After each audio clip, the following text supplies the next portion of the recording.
پاک خیبر welfare wing Dubai کی جانب سے فرینڈ آف پاک خیبر کے اعزاز میں افطار ڈنر کا اہتمام کیا گیا، جس میں خیبر پختونخوا سے پشتون کمیونٹی کی کثیر تعداد شریک ہوئی۔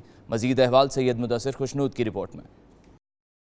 پوری دنیا کی طرح دبئی میں بھی ماہ سیام میں افطار پارٹیوں کا سلسلہ جاری ہے۔ نائب صدر پاک خیبر ویلفیئر ونگ دبئی محمد شاہد خان اور جنرل سیکرٹری ایمل خان محمد کی جانب سے پاکستانی کمیونٹی خصوصاً پشتون کمیونٹی کے اعزاز میں افطار ڈنر کا اہتمام کیا گیا۔ افطار ڈنر میں شریک افراد نے پاکستان کی سیاست پر گفتگو کی اور گرتی ہوئی معاشی صورتحال پر تشویش کا اظہار کیا۔ محمد شاہد خان اور ایمل خان محمد کا 92 نیوز سے خصوصی گفتگو میں کہنا تھا کہ انہیں پاکستان کی معاشی صورتحال پر تشویش ضرور ہے، لیکن یقین بھی ہے کہ وزیر اعظم عمران خان ملک کو اس تشویشناک صورتحال سے نکال دیں گے۔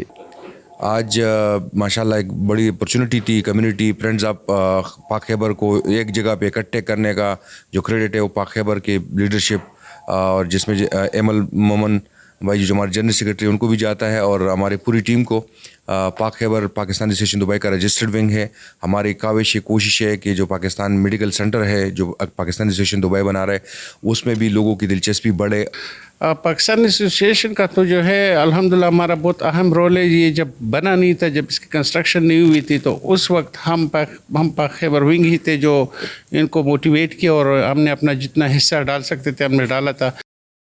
تقریب میں اعجاز خان، محمد طاہر خان، امیر غنی بونیری، شاہ سوار بنگش، حضرت خان، سردار علی خان، مصطفیٰ بنگش، حمید خان خٹک، محمد سہیل، مقبول اسلام، اظہار خان، محمد سہیب شاہ، آصف علی، محمد زہیب اور عزیر خٹک نے خصوصی طور پر شرکت کی۔ پاک خیبر ویلفیئر ونگ کے عہدیداران نے آنے والے مہمانوں، خاص طور پر فرینڈز آف پاک خیبر کے عہدیداروں کا شکریہ ادا کیا۔ کیمرہ ٹیم کے ساتھ سید مدثر خوشنود، دبئی، متحدہ عرب امارات۔